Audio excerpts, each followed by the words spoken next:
Rocker Boulevard. And now Here we are at the LA School of Comedy. Little noise there. Thank you, everybody.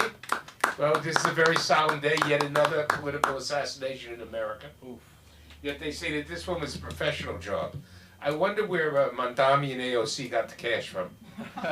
They must have sent the bill over to Hamas or something, one of their favorite people, because Lord knows, whatever's going to come out of this one ain't going to be pretty. Mm-hmm. Though I hear that Joe Biden sent his prayers. Couldn't remember what else to say. But I think that the story of the week is the leaks on Kamala Harris's book. Mm-hmm. She goes full-bore nuclear on Joe Biden. She blames him for everything. Everything. This is her best claim. They made me board a czar because they wanted to put me down because I was getting too popular. Now, the one thing we know is that Kamala was never really getting that popular.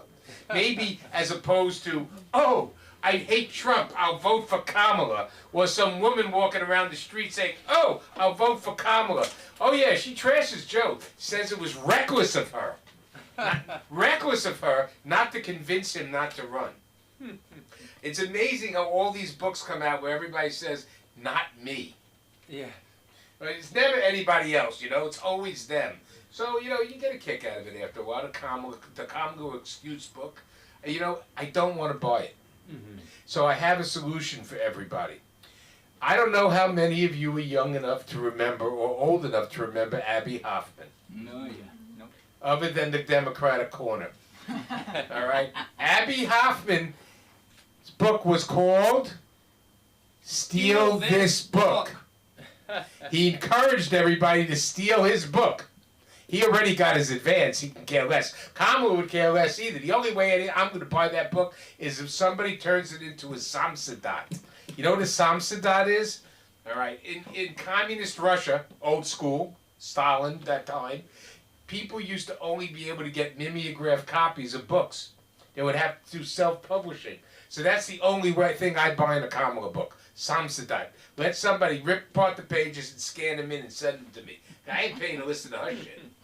You know, there's nothing worse than politicians writing their retrospective books. Now, what's going to happen to her is she's going to, you know, they're going to have her on all the talk shows. She's going to smile and talk in word salads. And by the way, she wrote in word salads, which means that book can be fed to the goats. Has lots of nutrition in them. It's filled with word salad. You might as well rip it up and give it to the nanny goats. All right. People aren't finding that all that funny these days. You ever notice, I finally realized what's bothering me in life. I'm going to have to live in the dark. All these lights are really starting to give me headaches as I get older. I guess that's why Joe was stumbling all the time. He had to look down, he couldn't look up because the sun was bothering him. Something like that, you know. It is terrible things to say, but be that as it all may, all right, I'm remembered of my little thing about why presidents shouldn't live past their term. If you think about it, I just saw some videos of Jimmy Carter. Now, I believe that Jimmy Carter is probably at fault for most of the major catastrophes on Earth today. Had Jimmy Carter not been president, we wouldn't have had the Iranians. Well, they would have been there, but at least we would have had the Shah. You know? So Jimmy's definitely a destructive human being. So I see this video of this wizened old man talking and saying, you know, Trump is not a legitimate president. So they all have videos of them. This is the problem with the modern age. Learn to stay off television because it never goes away. Neither the emails. Be very careful. And I'm sure that WhatsApp also has a backdoor to the government. Anyhow, we'll see who our first comic is today. What we're going to do is we're going to be picking out these kids, well, in honor of this first comic. You realize you're of the age to become canonized. Yeah. And in another 6 months, if you do get canonized, you will not be the youngest saint ever. This is the saint of the internet. I am not insulting anybody's religion. I am live and let live about religion, though I'm not 100% sure about some of the ones in New Guinea. Anyhow, I'm not really willing to be turned into long pig, as they call it. You know what long pig is, right? No. Humans. Oh. Anyhow, the Pope actually canonized a 15-year-old. He's because he kept a website of all the miracles in the world. Not quite sure. Somebody claimed that they were playing with his T-shirt, and they were healed. In the old days, you'd have to die, and they'd use your ankle bone or knuckle bones. See, a T-shirt's no good. What are they going to do? Rip it up into small pieces so they can spread it around the world for miracles? Well, you know, when they used to keep all the miracle stuff, I mean, you know, in the Catholic Church, you'd have these little reliquaries with the knuckle bone of Saint Athanasius, the thigh bone of Saint Marie, and then they would, you know, do miracles. How are they going to do it with this guy's, you know, T-shirt? So I figured they're going to have to make an AI avatar of him to do the miracles, because he is the saint of the internet. And on that note, Julio, please come to the stage. How's everybody doing? Great. Everybody looks fantastic this evening. All right, my name is Julio Lamus, and I would like to share something with the audience tonight. I've been sober for the last 15 years. I haven't had a drink, I haven't smoked, and worst of all, I haven't had sex in the last 15 years. What I'm trying to say is, I just turned 15. Woo. Now you know my age. In my 15 years, being a teenager is very weird. We can all agree, right? Like being a teenager, especially being a guy and a teenager, is very weird, right? Like you want to do and say things that you shouldn't do at all. You know, like especially when it comes to girls. Like let's say you see a pretty girl walk by, every teenage boy is thinking, I want to say something, right? So I figured a way to get out of it. Every time I see a pretty girl, I go, God bless America. Nice, simplistic, and no one would know, you know? That's why I'm very patriotic whenever I walk by Victoria's Secret. Anywho, I was telling this joke to my dad, and he goes, was that why you were screaming God bless America at 3 in the morning? And I was like, Dad, I didn't know the walls were that thin. I'm sorry. I really am. But in my 15 years of wisdom, I shall impart to you, I learned something. I learned that girls, especially in high school, are very different, okay? Because like they will say things and do things that are very surprising, you know. And I have a hard time with girls sometimes. Because let me tell you a story, right? I was at the high school winter formal, right? And then I'm standing there, and then a blonde, out of the corner of my eye, starts walking to me, and I start thinking, God bless America, oh my God, you know? And then the girl comes up to me and goes, hey, I like you. And I was like, what?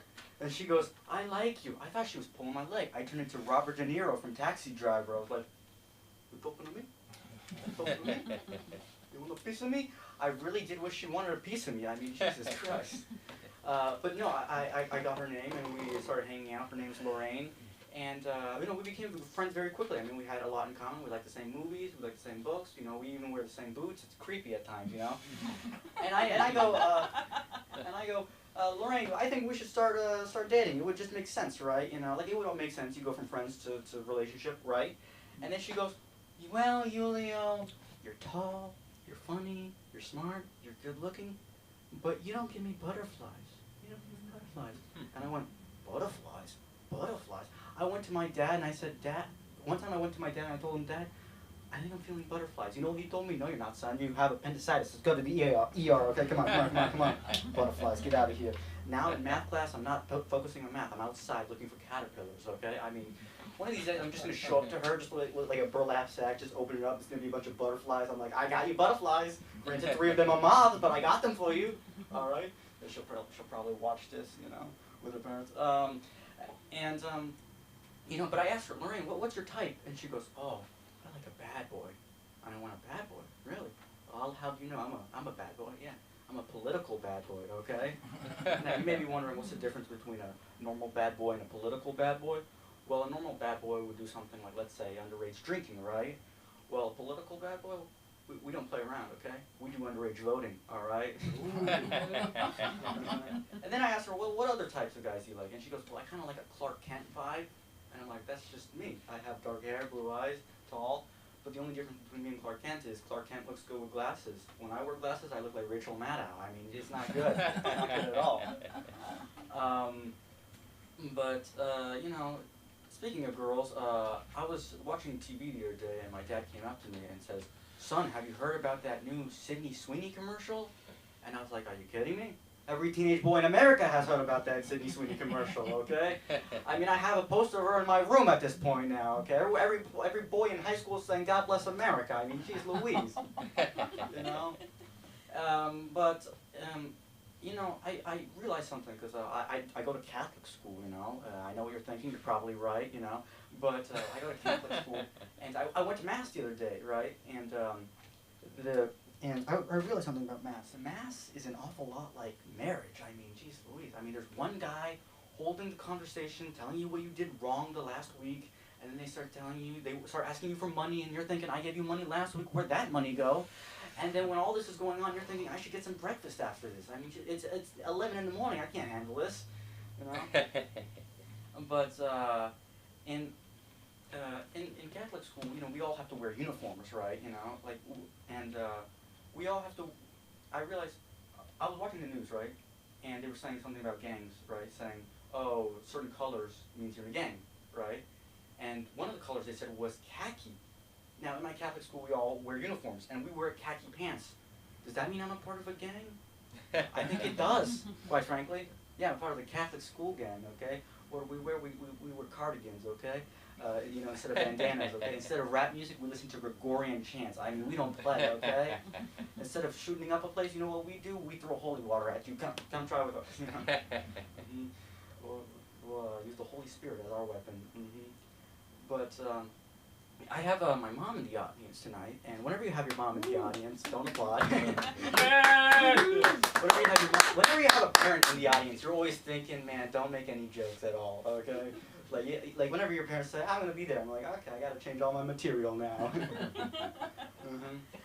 But, you know, I was thinking, I was thinking about, we have a priest at my school, a priest, his name is Father Paul, and this guy always having mass, wherever you go, wherever you go, you see him, he's always having mass. You go to the courtyard, he's having mass. You go to the biology classroom, he's having mass. He's having mass in the broom closet with Jonathan. I mean, he's having mass everywhere, okay? But no, high school's fun. I mean, except, you know, when you're popular, and I'm not popular. That's why I'm a comedian, you know.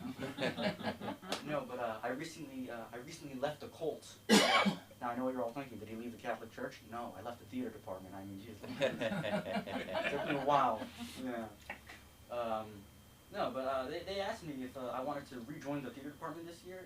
They were doing Peter Pan as the play this year.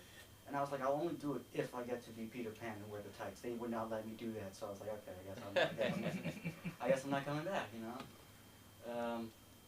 But no, it's very interesting being in high school and having crushes, you know, because like, let me tell you about this one girl, right? We'll call her Mary, Virgin Mary. We'll call her Mary, and this girl, she's very pretty, very nice. But the thing about her is, I don't have any classes with her. I don't have any classes with her. I don't hang out with the same friend groups as her. She doesn't even know me. So what do I do in the lunch tables? I just look like this, just like this. You know, what do you mean the principal's office needs me? What do you mean excommunication from the church? I mean, geez, please. Anywho, Aaron, how much time do I have left? You got 3.5 minutes. 3.5 minutes? All right. Like confession. Yeah. Seems like confession. No, but I was watching a Bill Maher stand-up special the other day because I'm a 65-year-old man, and he was talking about children, and he goes, you know, why do we allow children to be in adult conversations? Like, why do we allow 10-year-olds to talk about the Vietnam War? And then I was thinking about it, and I was like, I was that 10-year-old. I mean, oh my God, I was that kid. I was him, you know? But, no, I realize I don't age right, you know, because I'm 15, I got the face of a 12-year-old, I got the height of a 21-year-old, I got the mindset of a 92-year-old, you know. I like to say I'm a 62-year-old man stuck in a 15-year-old body, but that's illegal in some states. So is loopholes. Anywho, with the remaining time left, I'm going to hand you guys off. Now, I would tell you where most comedians tell you where you can find them on social media. The thing is, I'm a child, so if you want to find me, you can find me at the LA School of Comedy. Have a good night. Woo! Yeah! Oh dear. See, I'm not 15. It takes me longer to get to the stage. I'm not kidding. It's rough, you know. I know all about Catholic schoolgirls. Yeah. I grew up in Brooklyn. I took Billy Joel's song to heart, except it wasn't true. So I know about the sex lives of Catholic schoolgirls, especially high school girls, by listening to my wife's stories of St. Teresa's and Patterson Catholic. There's some fascinating stories there. I can't wait for you to learn some of them. In fact, this is a different time, and these girls were so ignorant. What they thought having sex was fascinating. There's still hope for you yet, Julio. No, 15's a good age. All right, that's when you never have to worry about anything. And I know exactly what you're doing at the God Bless America. I figured your father didn't catch you on that one. All right, yeah, anything not to moan and groan. Anyhow, gotta cover it up somehow. But I've seen your father watching. Your mother's very polite. Your father looks like he's having a hemorrhoid. Now I feel like Don Rickles on all these slam jokes. But anyhow, I remember Father Sims. Father Sims was interesting. Father Sims was always taking a mass. No, Father Sims was always having a drink. All right, and a couple of my most strident Catholic friends are gay. This is the part that always got to me. This whole new merging of gayness in the Catholic Church. I thought it was a rule that the priest had to stay in the closet. All right. Now are they going to allow them out? Now that the church is becoming more accepting of gay marriage, right? What are they going to do with nuns marrying? Think about that. It's all going to get crazy, and I sound very anti-clerical, but I really appreciate Catholicism. I do.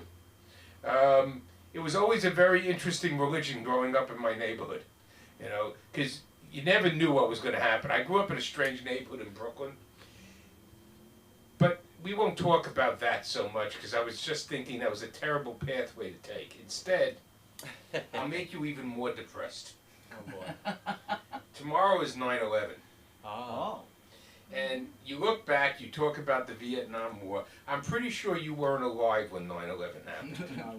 No, you're not. So here I was walking my dog. Big bearded collie. So as I'm walking the dog, I missed the first plane. Because you didn't hear it on the ground. And here I go. I walk into the corner store to get my paper. I look up, guy points, and all of a sudden I watch the plane hit the second tower. So I'm not quite sure what I want to do tomorrow. I'm either going to take the day off, or I'll sit there and cough my lungs out, which I've been doing for the last 20 years. Because I lived in sight distance of the tower, but I'm only 10 blocks above the place where I can get compensation. They made the cutoff point Houston Street. But I'm on 9th Street, so I can't get any money. But every time I smell crack or I smell aluminum burning, it reminds me of the Trade Center. It's actually a trigger. I never believed in words as triggers, but odors are the biggest triggers there ever could be. So I get a phone call from my daughter.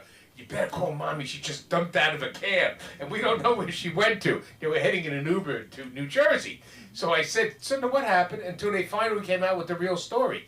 The cab driver was farting. And then what he did is he trapped him in the cab, because they tried to roll down the windows. He rolled them up and said, I have air conditioning. Yeah, so you can recycle it all the way around. Sunda got not nauseous in the cab and was about ready to retch and had to get out. And then the girls were mad at her. And they get to New Jersey. They go, Daddy, we got mad at Daddy. I go, what, Mommy, why'd you get mad at her? Well, she jumped out of the cab, but the man wouldn't stop farting all the way to New Jersey. That is the problem with Uber drivers and cab drivers. It's the food they eat. Because you never know when they're sitting there eating, like Aaron eats, that stuff from the trucks over here, what type of ride you're going to have. Actually, I had to divert myself onto the story, because 9/11 is a kind of depressing thing. And at 15, you really shouldn't talk about the Vietnam War. It wasn't a great time. Anyhow, now that I've managed to depress myself on air of 9/11, only the Jews know that means the night before. Tomorrow's going to be a very, very chastening 9/11 for America. Now that we've had a political assassination the night before, we'll see how we all going to handle it. And on that note, Armando Yee. Okay. All right.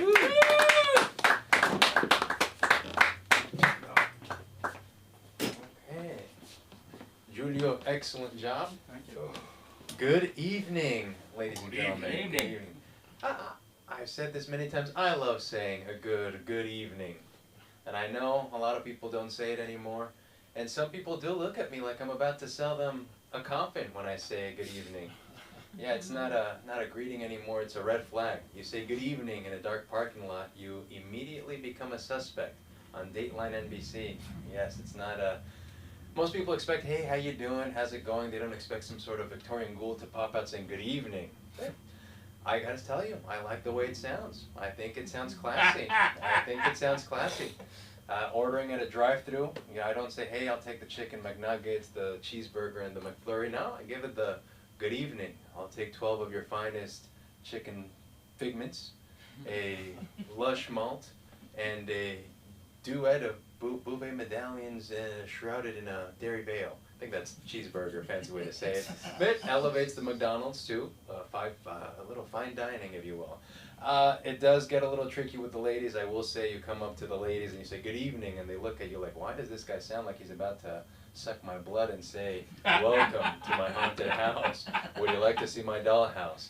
But we persist. I like saying good evening everybody. You know what else I love, and I've come to love because I live here in Santa Monica and I see the self-driving cars very much. Everybody familiar with the self-driving cars?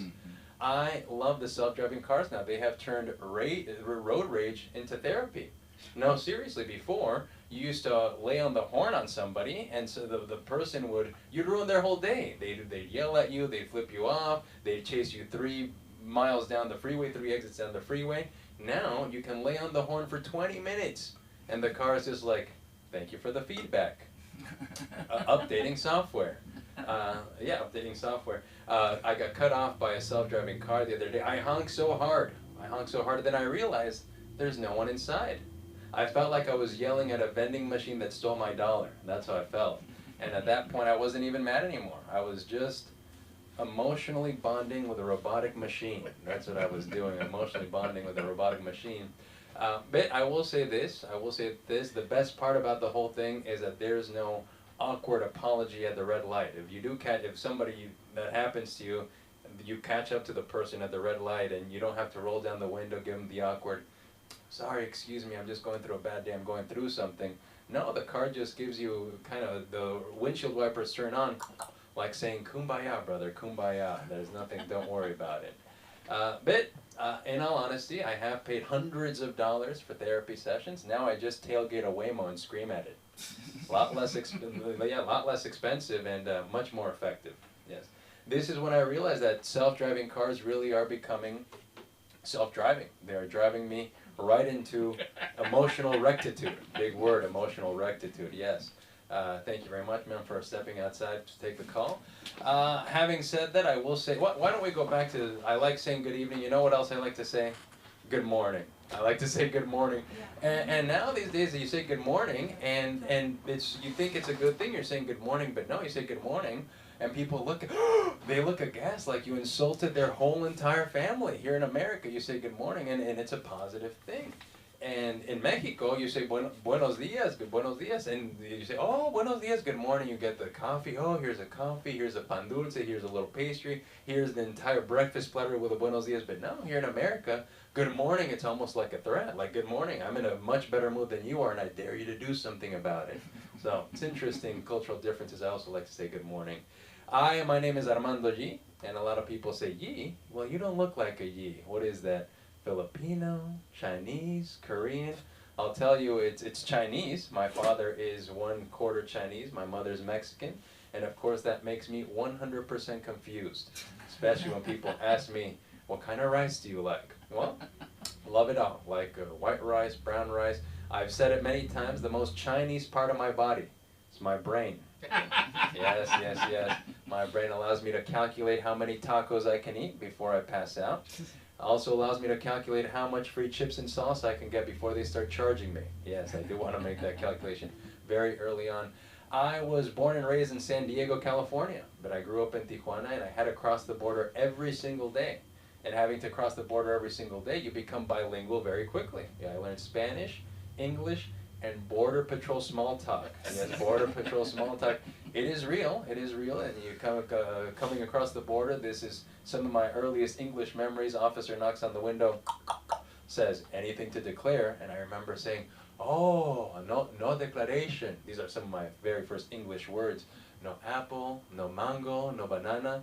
In the back of my mind, I'm thinking, holy smokes, I hope he doesn't check my backpack. I've got 3 bean and cheese burritos, an extra large bag of hot Cheetos, and my cousin Jorge hiding in a Tupperware. Hope he doesn't find that. But I made it across safely, and now I am a resident here. Thank you very much, guys, for that. I now reside here in Los Angeles, California, in Santa Monica. And I will say that I have been having to declare that I'm a U.S. citizen more often than ever before because of the whole I situation. More than ever before, I've had to declare it like, wow, this whole room just emptied out here. I hope everything's okay. I scared a bit. Anyway, I've been having to declare that I'm a U.S. citizen at a Starbucks. I'm like, good evening. May I have a medium coffee? My name's Armando Yi. Born and raised here, by the way. Thank you very much. At hotspots like a Target, I'll have to announce immediately. I say, relax, everybody. I'm a U.S. citizen. I'm here for socks, not jobs. I knew something was up. I knew something was wrong when even visiting my own mother down in San Diego. She doesn't even call me Armando anymore. She just yells, citizen, la comida, it's ready. That's when I knew. I immediately knew that I had to change something. I immediately changed my Tinder profile. Yes, now it says U.S. citizen. Right under, loves long walks on the beach, and is a U.S. citizen for 34 years. Otherwise, girls ask, yeah, but are you deportable? I say, deportable? You deportable or deplorable? I didn't even know they knew the word deportable. No, they say deportable. Well, no, I am a U.S. citizen, and I'm very proud to be a U.S. citizen. That is it for today, ladies and gentlemen. Thank you very much. My name is Armando. Yay, Armando! You can also find me at the LA School of Comedy. Thank you very much. I will hand it over to Mark. And Yeah. Here we go. Okay. So, you know why he's not a deplorable? Because it isn't within the Hillary Clinton definition of deplorable. He's just and deportable is going to lead us to something we really don't want in America. Chipping us. What's going to happen is they're going to chip everybody. They're going to put these little chips into your skin, and you'll be able to determine whether or not you're a citizen or not. It's going to have all your information there. And you'll be able to feed in your medical information, who you are and everybody else. No escaping it. Modern technology, they're just going to do it. Yeah. Take my word for it. But then the best part is, how are the cartels going to figure out a way to clone the chips? Mm-hmm. So all of a sudden, they're going to be cloning those chips, and what are they going to do? There'll be 70,000 Armando Yis. They will take you, cut your hand off, take your chip out, and clone it. They'll do one of those things like you see, you know, like on The Bad Batch on a Marvel Star Wars movie. And there'll be all these cloned chips running around. Well, didn't I just see this guy? And then there'll be a little hologram of Armando coming up. It'll say and then when you're on, you know, social media, here's the worst part. If you're on Tinder or one of those apps, one of which I've never been on, when you walk past somebody's door and they're on the same app, the chips will start tweeting and they'll start showing your face. You imagine some girl sitting there like this. And then, oh, Armando here. Oh, you cute. Well, that's neither here nor there. And on that note, we're going to bring up... Oh, by the way, Armando. Yes. If your father was a quarter Chinese, what was the other 3/4? Oh, a Mexican. Oh, so you're mostly Mexican. Yes, sir, I am. But my last name is Yi. Yeah, but how do you look Filipino? I don't know. That would be, Anyhow, we're going to bring up another one of people that we know. Woo! That person. Yes? You. Yes, person. Billy Ramirez!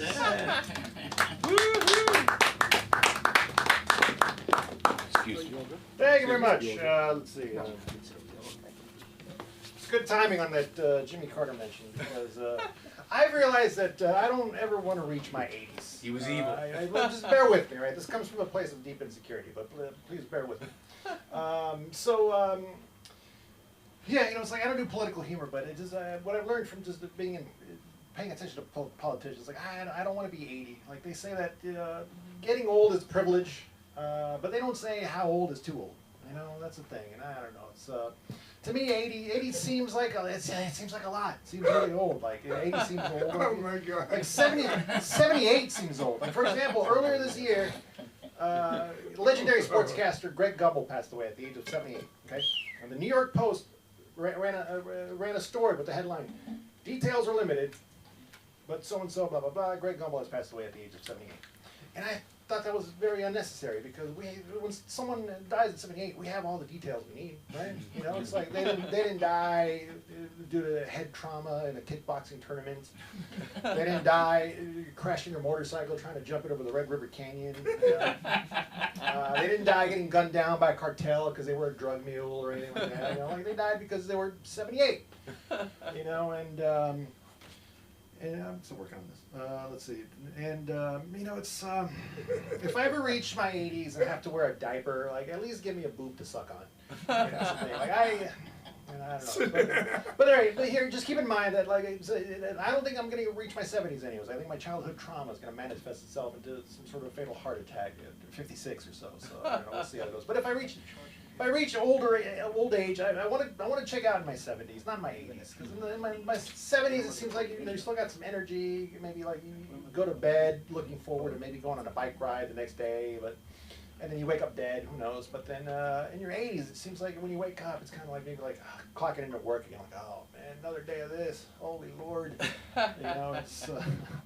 Yeah, but again, I know it sounds mean, but like I said, it comes from a place of deep insecurity. Like for example, like all my grandparents are dead, so are my parents. So clearly, I'm working through stuff, you know. But I'll get to the point about why I don't want to get why I don't want to be 80s, you know, my 80s. But like it just looks like when you're in your 80s, it feels like you just took a number at some sort of death deli, you know, and you're just waiting for it to be called, you know. It's like yeah, I'll have a pound of pastrami and a side of eternal rest, please, you know. But, if I reach my 80s, I'm gonna have the worst case of senioritis, you know.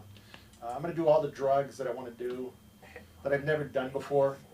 I want to do all the drugs that I've never done before. Like instead of having a little pill organizer that has all my pills, you know, treating my blood pressure and arthritis, osteoporosis, and whatnot.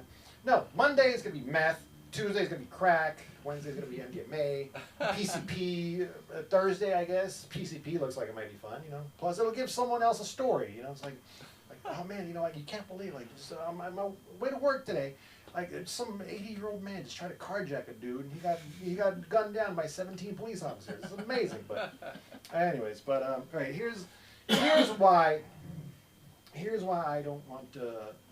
Well, actually, no. Well, like I mentioned the heart attack thing. Like I'm at an age where I'm trying to be healthy for now and for the near future, but at the same time, maybe kind of trying to speed up the heart attack a little bit. Like if I see a slice of bacon, you know, like should I have the bacon? You know, it's like bacon's delicious, but man, I shouldn't. I'm already carrying too much snack weight. But then again, a slice of bacon might clog my arteries just a little bit more and speed up that heart attack. But my point is, and this is just rambling rant about not being 80, is that. The reason I don't want to be 80 is because I don't have a retirement plan. Yeah, it's like my retirement plan is hoping that Walmart still employs greeters, you know. So they pay me 8 puddings an hour, you know. I don't know. But all right, so I don't have a retirement plan, but I do have a retirement plan, and that is to marry rich. Yes, that's my retirement plan. I don't know how I'm going to pull it off, considering I have no game whatsoever. You know, it's like. You know that term incel? You know, like any incels in the house? Raise your hand. Proud. Come on. Anyways, but you know the term incel stands for involuntarily celibate. I don't believe in that term because there's nothing involuntary about that. You ever met an incel? It's like, you know, like incel. Like, have you ever considered getting off the red pill forums and trimming your neck beard and washing your ass? You know, like, you know, try for once. You know, like no. For me, I'm no incel. I'm an accel. I'm accidentally celibate. I'm like a sexual Mr. Magoo, just stumbling past every opportunity. You know, it's like, yeah. So, like for example, I'm prolific at ruining my own chances. Like, for example, many years ago, before smartphones, I was headed to a girl's place, and I had printed out directions to her house from MapQuest. So I had a sheet of paper and her phone number on this sheet of paper. It's a nice summer day up in the Bay Area, just cruising down 280, windows down, and then there go my directions and phone number right out the window. And I had lost every way to contact this girl. So then I went. So then I decided to have dinner at Jack in the Box, and then I went home and had a Jack in the. All right, come on, you know. Another time, I was in a band and we had a gig up in San Francisco. And after our set, friend of the guitarist, she comes up to me and she cozies up, you know, hey, how are you? This and that. She invites me back to her place, and me just overthinking things like I always do. I was like, well, you know, she's just being nice. She's a friend of the guitarist. I invited the rest of the band back to her place. So we spent a Saturday night playing Scrabble. Meanwhile, it could have been me and her and me scrambling her gut. All right, anyways, you get the point. Let's be nice here. Let's be nice. But this one makes me cringe still to this day. A few years ago, I took my car. It's a turbo 6-speed Zoom Zoom to a track. I like to, you know, take it around the track, really, really fast-ish. Moderately, anyways. It's my only car. I can't really just go, you know, guns a-blazing on that thing. But I met this nice girl, nice woman who had a sweet Subaru WRX. She was really funny, really attractive. We hit it off, and we exchanged phone numbers. And I have an iPhone, so I put it in my iPhone and my notes and emailed it to myself. Got it notarized, everything. But we lived 40 miles apart, so I got it into my head, like, you know, 40 miles, that's a long way, I don't think anything's going to happen. Started overthinking and just didn't do anything. 2 weeks later, she texts me on a Friday night, and she says, would you like me to come over and make you dinner? And well, first of all, that's a reverse red flag. That's a green check mark from God, you know. It's like, but no, me just being the idiot that I am. You know what I said? I said, oh, don't trouble yourself. That's a long drive, and I already ate. Meanwhile, I could have ate her. All right, eat it. Yeah. So you know, but my retirement plan still is to marry rich, and I think I can pull it off. Not to brag, but I think I could be a pretty good second or third husband. Yeah. I'd be a terrible first husband. First husbands still have dreams and ambitions and goals, and you know, and I get elated when plans fall through and dreams die. You know, it's like, first husbands are busy climbing the corporate ladder, and me, if I don't have an open mic or show, I'm climbing my bed at 8:30 p.m. with a melatonin and a book. You know, just, yeah, but I think I can pull it off. I'd be like a rescue husband, you know. Similar to a rescue dog, you know, I've been through some stuff in life. I've already been neutered by life. I might flinch if you raise your voice. Loyal, mostly housebroken. I can cook, I can clean, and you know, I won't chew your furniture unless you neglect me, though. I know I'd be a terrible first husband, you know, but I have lots to give. Like, it's football season now, and I'm kind of over football. I've watched enough football in my life. I'm ready to retire my jersey and then spend some Sundays, you know, picking up a nice flowery tote bag, going to a farmer's market, the botanical gardens, and holding a nice rich woman's purse at Home Goods, you know, because she still likes a deal, and taking the long way at IKEA and whatnot, and and just because I haven't been married doesn't mean I'm not experienced. Check this out. All right, just humor me for this. Pretend you're a single rich woman. Yeah. Gabrielle, I don't know, whatever. Gabriella. When's the last time a man spent all night with you? All night. Validating your feelings. Yeah, that's rescue husband energy right there. I'll meet a nice rich woman, rub her feet, and also talk smack about Susan from accounting. You know, again with the reply all is this lady. But anyways, at my age, I might not have enough energy to fetch, but I have plenty of energy to lick. So ladies out there, adopt, don't shop. Rescue a middle-aged man today. Thank you. My name is Billy Ramirez. You can find me at billyramirez.com. Yeah. Instagram. Ramirez. Billy Muchacho. Please welcome back Mark Zaffron. Oh, please.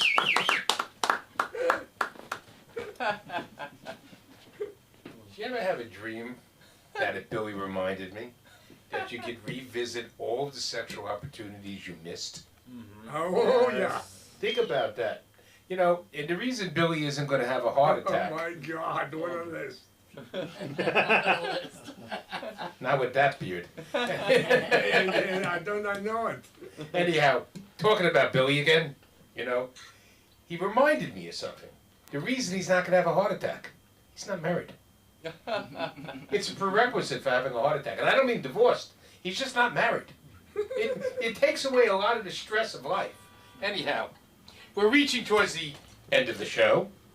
And of course we have to reach our way over to the corner where the Democrats live and bring up the master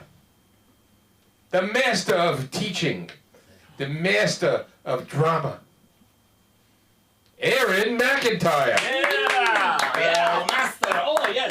I have to remind him to sell his own merchandise. We have merch. I mean, will wear it's this. like, come on, Aaron. I will put this here so everyone And can the worst see. part Yes. about it is he wears a different shirt every day, which means he gets his sweat on the merchandise. Oh, what? I almost That's why forgot. I have the protective. Oh, yeah. Protective. A prophylactic for the merchandise. Oh my goodness gracious! If you know what I mean. You look good tonight. How are you? You come in. Oh, I'm doing great. You're It's just, funny. just passing by. No, I've known Otto Felix for 40 years of my life. Ah, When he first moved into Westwood, and he worked at the doghouse up in Broxton. who's Felix? Otto Used to Felix? run this place. Oh, Yes, is that run this right? place. Well, Yeah, he did a movie, Up in Smoke with Cheech and Chong. Yes, You I the know cop that one. was behind the van and got stoned, and while writing the ticket, that was Otto. that's great. Well, No. you should come back again and again and again. Did you pay? Did I pay? I barely got in here. No, Just kidding. Otto Felix's people come in for free. Yeah, they come in. All of Felix people. Billy's already mentioned too much about being 80 and beyond. Yes, well, I do have to say that, middle-aged muchacho over there, I'm just a few months away from not being a middle-aged anymore. I'm gonna get that Medicaid and all that kind of stuff in just a few months. Thank you. I know I don't look it, but I used to have a beard because that kind of offset the rest of my head, so I don't look like an eraser. If I wear yellow, I look like a number 2. Upside down, especially if I wear black shoes. I'm a mess. I'm just a mess. It's like my hair it got a very unfortunate balding pattern. It wasn't like people who have like just the top, right? It's all clean, but the sides are there. That's okay, but mine wasn't. It was like little patches all over the place. And so I had one right here in the front. So I just grew it really long and I did a comb back, right? But the problem was every time I went out in the wind, it would do like, those balloon people outside the tire store, It's like, oh, and it'd be waving at everybody. So finally I just had to say, get rid of it. Just get rid of it. But of course my hair stylist, when I would go in, every time I'd go, I don't know, should I just shave it? Oh, no, we make it look good. We make it, she didn't want to lose a customer, right? Because I can do this alone in my shower. Just like I do some other things, if you know what I mean. I was thinking about some of the stuff that, Julio and Mark both started talking about the priests. I really hope that Julio doesn't really have a Father Paul. Yeah. Because, if word gets around, he might be excommunicated. Yeah. Or at least just sent to another parish, right? Because that's what they do. They don't get rid of them, right? They just send them someplace else. Yeah. Yeah, Devil's Island. Yeah, devil, yeah. That'd be fun. I heard that's a yeah. Louisiana parish. Are we gonna have a conversation? I'm sorry. No, that's okay. We can do that. I'm all about it. What's about the parish? Is it sending him someplace? Well, that's got alligators, Oh, the alligator Alcatraz? Is that what they're gonna That's send the him? one, you know Yeah. what I'm talking Yeah. about. Yeah, that'd be fun. Piranha. That's the next one, right? They're gonna build a moat with some piranhas and shit. I'm a mess. So I'm bald. I got no lips. I don't know if you noticed. There's just nothing. There's nothing there. Thank you, Dad. Son of a bitch. It's okay. He would have loved that joke. And I haven't been with a woman in like 14 years. So I mean, that's dog years. Oh. So, you know. Ooh. Because the thing is I'm just way too picky, you know? I'm really, really picky, and I've been picky my whole life, and I've been really fucking lucky, I gotta tell you. I've been really lucky. I was married for 18 years, unbelievably beautiful woman. I now have an unbelievably beautiful wife, daughter, and boy, that was okay. That was not freaky. That was not freaky. Are you sure? Okay, okay, just hold on, hold on. You're gonna get arrested. I'm very tired. I've been moving all week. This is, man, I'm telling you, I have been moving all week, and it's just crazy. But anyway, beautiful daughter. Every time they would see, you know, first, before my daughter was born, every time my wife and I would come in and I'd introduce my wife, everybody would go, "How did you get her?" And I'd say, you know, my charm, my talent. Then when they saw my daughter, they thought, you know, okay, so who was the father? But yeah, I'm very picky because, you know, if anybody's going to see the rest of this and laugh, they have to be hot. You know, they just got to be good looking, because I'm not going to have, you know, somebody who I'm like, oh, all right, I'll go home with them, and then they laugh at me, then I'm really screwed. Am I right? I'm really a mess.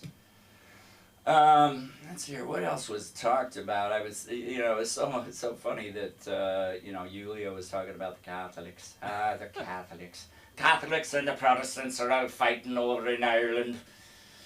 And I don't understand what the problem is, you know? I mean, they drive on the right side of the road, you know? I just don't get people who don't understand other religions, right?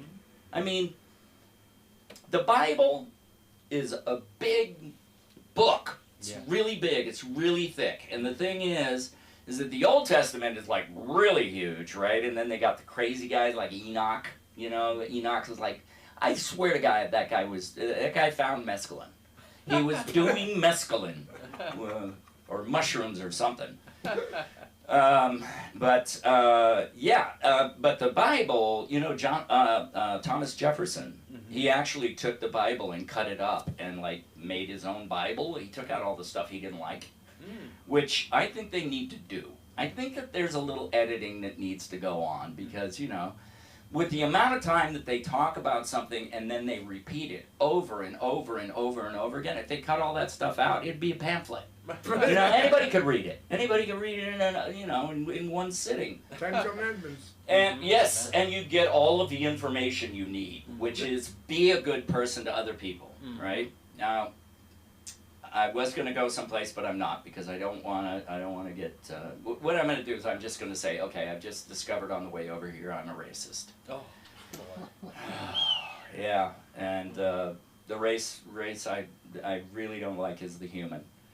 Man, these drivers. I mean, what is it with people? The drivers, right? People who, like, they leave, like, 5 car lengths in front of them than when they're at a stoplight. It's like, what do you think, somebody's gonna back up into you? I mean, just pull up.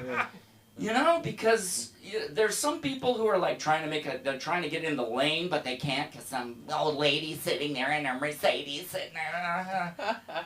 Mercedes drivers are the worst. And I point at Mark. Who doesn't Because drive a Mercedes? who doesn't drive a Mercedes, but someone in your family does, and I've driven with her. I know I have too. And Mercedes drivers, they drive around like no one else is there. It's like I'm the only person. I'm just driving, and oh look, there's something over there. They're really bad. But the worst are the BMW drivers. Anybody got a BMW in here? Thank God. I used to. Oh, well, you graduated.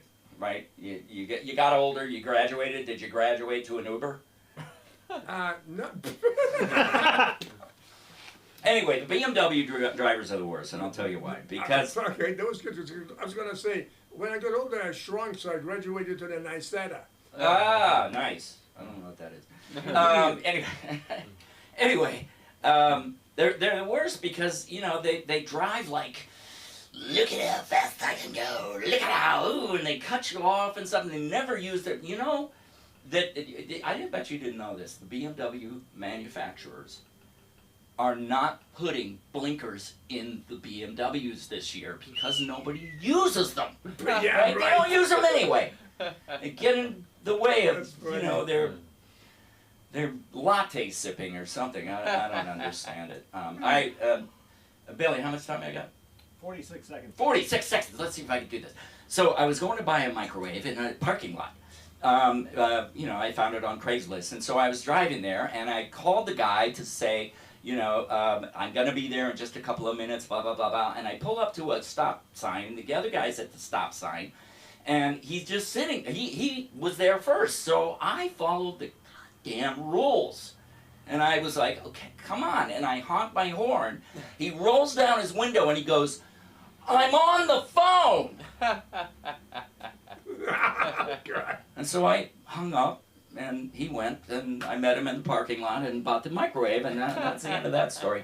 Thanks very much, everybody. This has been a blast. I do teach acting classes here Tuesday nights, 7 p.m. It's a drop-in class. Show up. If you buy one, it's $60. But if you buy 4, it's $50, and you get one of these fabulous T-shirts. Yeah, it's here. Yeah, there we go. All right, love y'all. Aaron's Love you. story. Love you. Take care. Every Listen, story. wait, seriously on the class, what do? Do you teach Meisner Conrad? Hey, What? hey, Meisner? Meisner Conrad. No, hey, it's happy my alumni. own thing. Calm down. It's my own thing. Anyhow, a You're loving it. little shout out for us for Mr. Felix. Yeah, he had one good role. But what he was is, you know, he was Dwight Yoakam's guitar roadie. My daughter Tova has that guitar. Anyhow, we took this place over from him almost 20 years ago, even longer. Wow. You know, Otto's no longer with us. It was when he died, his wife didn't know what to do with it. But he used to have he used to have an acting class, Aaron, for the disabled. So one of the guys, yeah, happy. So one of the guys who was in the acting class for the disabled was one of the first people in this class. A guy by the name of Joe Fiore. God rest his soul. He used to hit himself on the head with a pot. That was his act. A little strange guy. You know, he was in Nam. You know that sort of thing. You know, you get a little, it gets a little weird. Anyhow, everybody, welcome to the LA School of Comedy. And I will say, finish with one thing. You reminded me of something. This is my problem with the Waymos. All right, they should be more like Johnny Cabs from Total Recall. And if anybody saw the movie Total Recall with Arnold Schwarzenegger, where they had the robot cab and the robot driver was annoying as hell, he just took it, he ripped it out like Arnold. Ah! Anyhow, this has been the LA School of Comedy.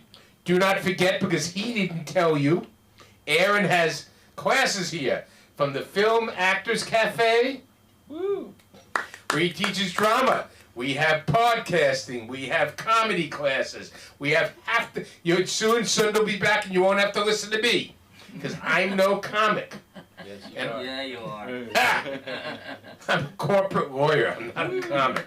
And on that note, good night, everybody. Get out! In Rio. Right. You didn't want to get out. So guys, how do we sign up here? What do you want to sign up for?